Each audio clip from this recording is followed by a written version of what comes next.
this the main two objects is to get more points in Derby, and we just stay away from bottom three. Hello and welcome back to another Premier League Predictor episode. Today, after 23 years absence from the Premier League, and I counted roughly about 29 managers later, we welcome back Nottingham Forest to the Premier League.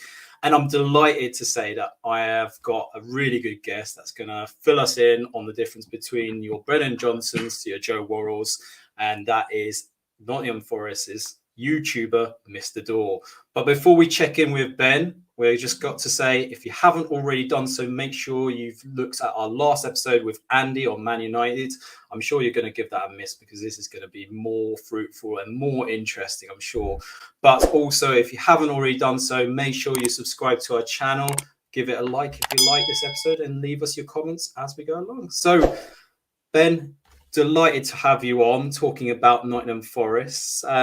Let's go into it. And what happened with last season? I mean, interesting kind of emotions, right? And even on your YouTube channel, you've kind of got it for everyone to see, the emotions at Wembley. But let's talk about the whole season in its entirety. I mean, from where Steve Cooper joined you guys to where you ended up. Should we start with Chris Hughton? Let's start with Chris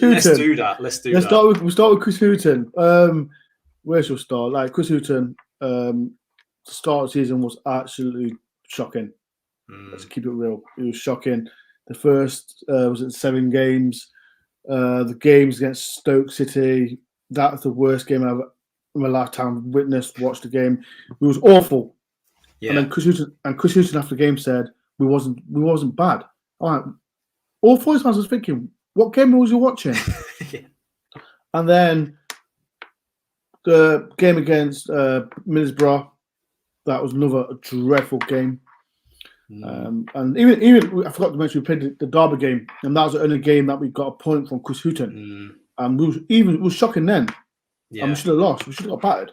But 1 point at 7. It was shocking, awful, and like I said, as a Forest fan, we was thinking about League One football because if this was carrying on, we would have been not talking about Premier League, this and that. And yeah, he had to go. Had to go, and Forest fans, social media was toxic.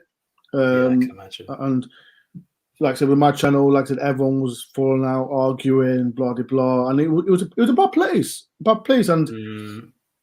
And let's keep it real. Like, when Chris Hughton was Nottingham Forest manager, like I was happy. I was excited because he's got experience of getting teams up like Newcastle, Norwich, and but it just didn't work at all.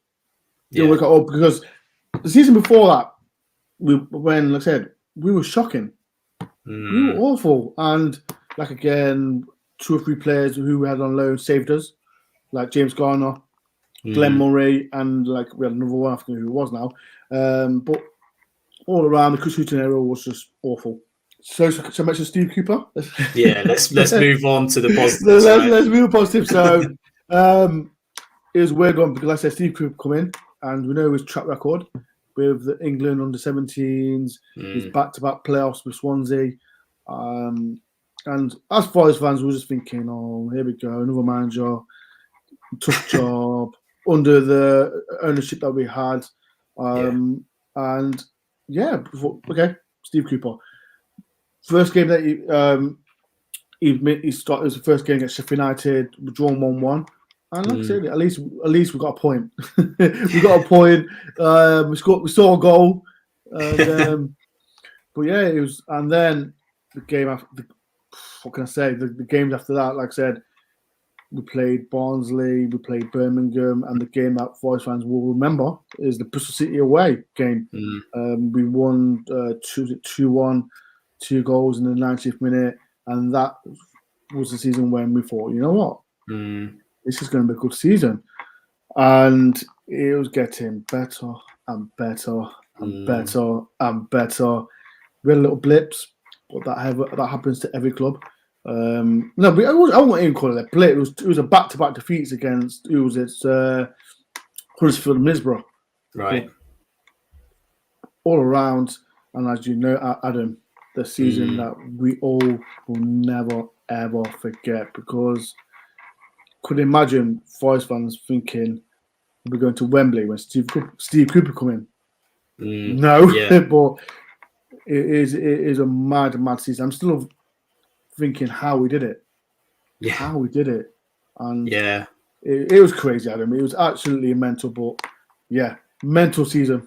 Yeah, definitely. I think everyone kind of sort of saw what Nottingham Forest were all about in the FA Cup run in particular. But I mean, I saw them on Quest, for example, and you saw some of the highlights. And knowing Steve Cooper from his Swansea days, obviously he likes to play kind of tight, compact football, but counter-attack, using the wing backs.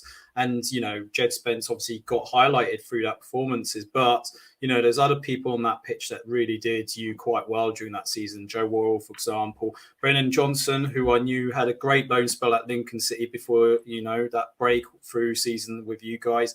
And there's high hopes. There's a lot of optimism, I'd have to say. Even from an outsider looking at Nottingham Forest, I think everyone's kind of gunning for you guys, hoping that you can kind of build on this, right? So I don't know if that's kind of too high for you guys, but yeah, I feel that way. As a Forest fan, as you mentioned academy players, got players like Joe Worrell, Brennan Johnson, even Ryan Yates. Them players are the core of the team. And when you mentioned Brendan Johnson, like I said, he's getting reviews. And I don't know if you know the story, Adam. When we had Chris Hughton as manager, he said Brendan Johnson's not ready for a championship, and Forest fans were looking, what? He did so well for Lincoln. Yeah, we know a step up to the championship is going to be difficult from League One. Always is, but like I said, he got that goal against Derby, the only goal that he scored from away from home. But yeah, it just Brennan Johnson, like I say, he scored 19 goals in the championship. Raw talent. Now international player. We mentioned Joe Worrell. He started bad. He went on loan to Rangers to get game experience. And then he was getting, like I said, under Sabi Limucci, he was really good. But then Chris Hughton treated Worrell really bad. He's mentioned it as well, but not aimed at Hughton, but everyone Forest fan knows. And then under Cooper, when Cooper come, it's like I said, we can mention it like the way, especially, and Ryan Yates. I love Ryan Yates, and when he was getting so much criticism from Forest fans because no one knew where his best position was. He didn't get a chance out of Quankia. He didn't really play much under Limucci. He played some games under Martin O'Neill, and then we had I don't know who other match we had Chris Hughton.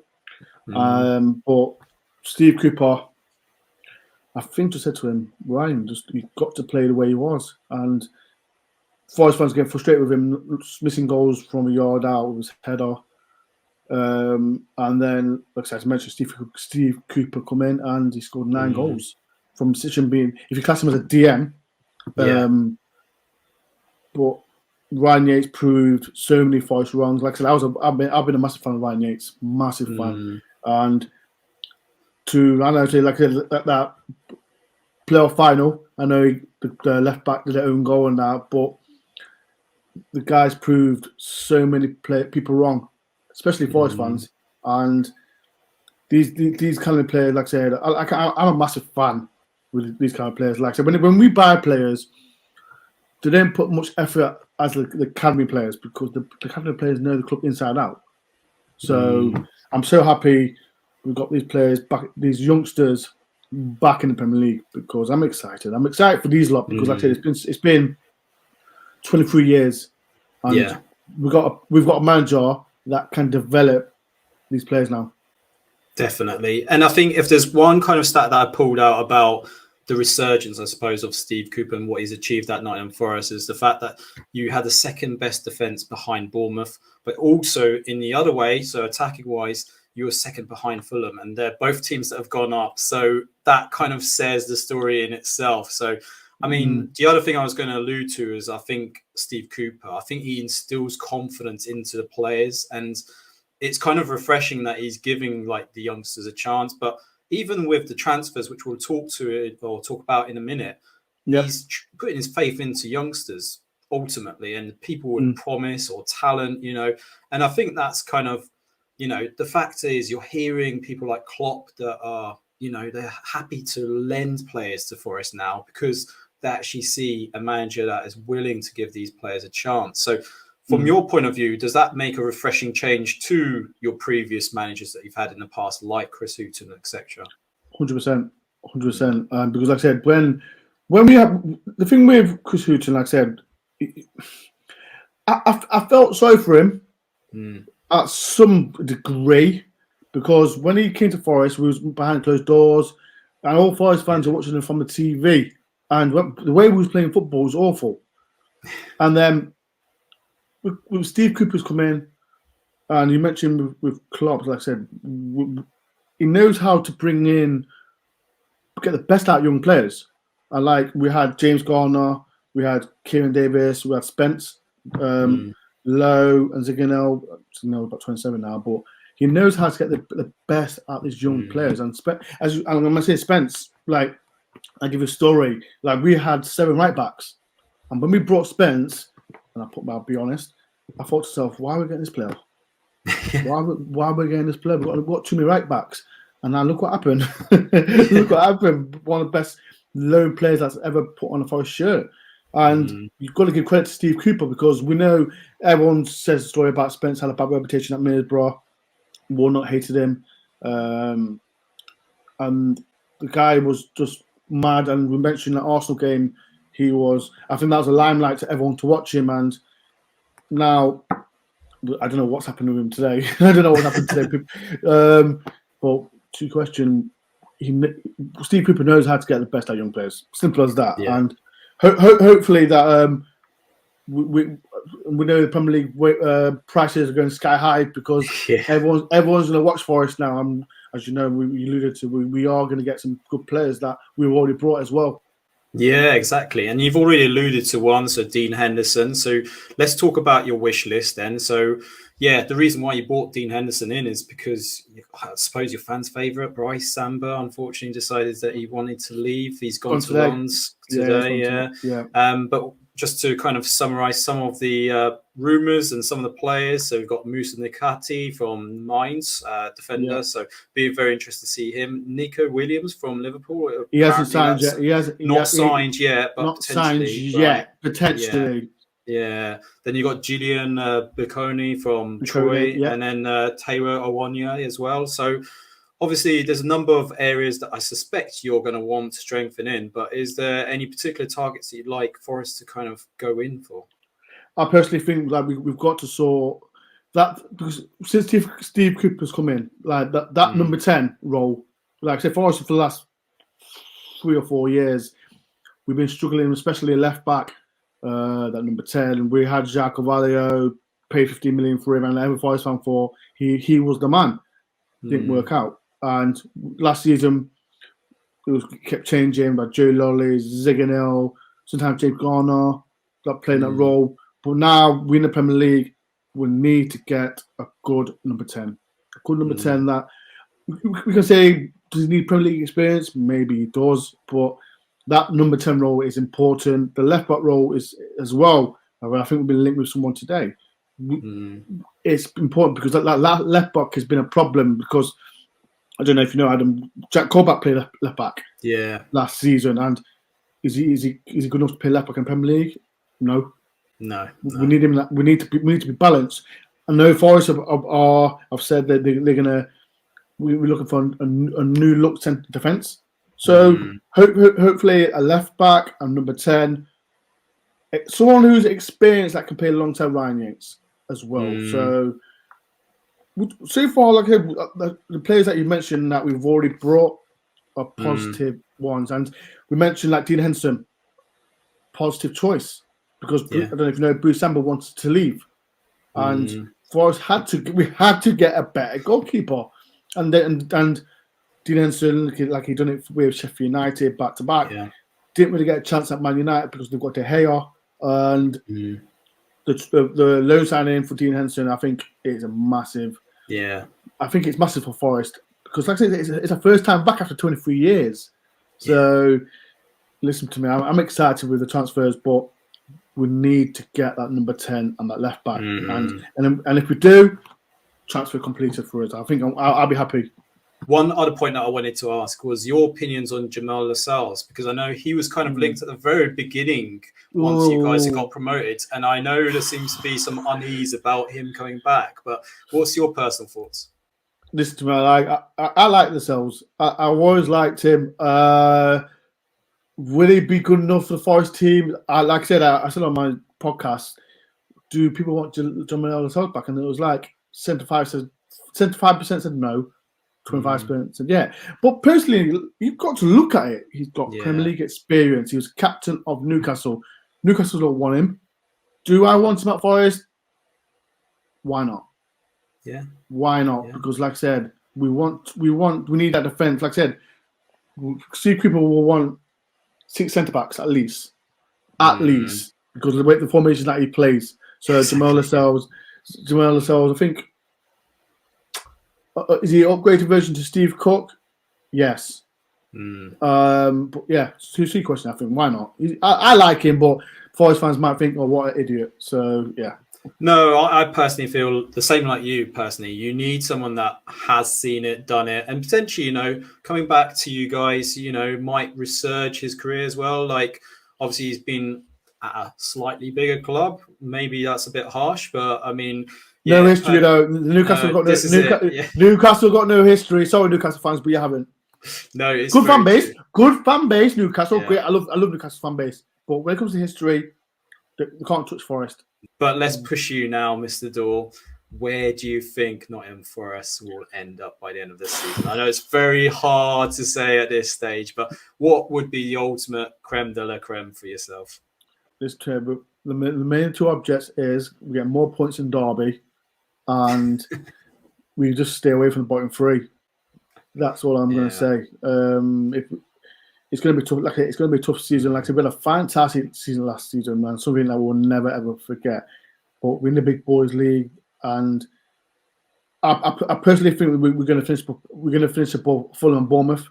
I really do think we do. I know they did finish above us in the league, but we brought in better players. Because there's teams like, as you can mention, Leeds, they've got Willow Phillips and the other one. I personally think we'll finish at this moment of time. Yes, I think we'll finish 15th at the moment of time. It might change, but people will have to watch on my channel to see if I do change my mind or not. Well, we'll caveat this by saying we are recording on the 5th of July, so it's out there now, so you can't be hounded down for this prediction.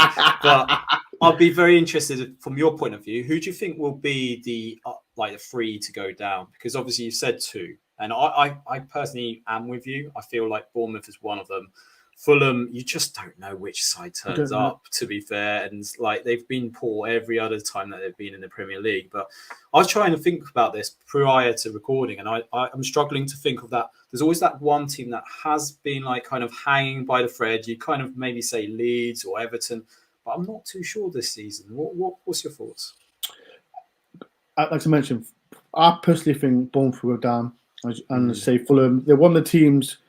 When we played them last season at their ground, and they got their striker, I forgot his name now. Forest defense dealt with him, and now he's back in the Premier League. It's going to be even harder for him because he's playing against world-class defenders. And I personally think Fulham will go down. The third team, I think, because I said you mentioned Everton. I'm not a fan of Frank Lampard as a manager. Sorry, I'm not. And Brentford. You always have that second season syndrome as well. Yeah. Can they cope? Leeds, teams like Southampton. There's loads of teams that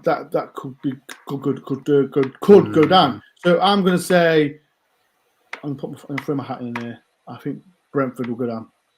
It's a good shout. It's a good shout because obviously they've lost Christian Eriksen by all accounts. So I think he was very influential for their kind of second half of the season push. And apart from Aaron Hickey, I can't see where else they're kind of going to get that. I can't see it. I can't see it happening. No, they brought in. Who they brought in? They brought in a Hull player, Potters. I think they brought him as well. Oh yes, Lewis Potter. Lewis Potter. So that's not good, but I still don't. I don't think they'll do it. But you don't know. They prove me wrong. Brentford fans, don't kill me, especially Billy. Don't kill me. But yeah, I think you mentioned. Like I said, I'm not fan of Frank Lampard. They'll get rid of him midway through the season and bring a better manager in. So yeah, them three teams will go down. Anyway, absolutely amazing to have you on this channel. So thank you very much. Make sure you also subscribe to MrDore's channel as well. But more importantly, do you agree with everything we've been speaking about? Let us know in the comments below. Get in the comments, people. I bet 50% of people will disagree with what I'm saying. But people, say what you want. We want to hear it. We want to hear it. But many thanks to you, Ben. And we'll see you for another episode. Lascelles!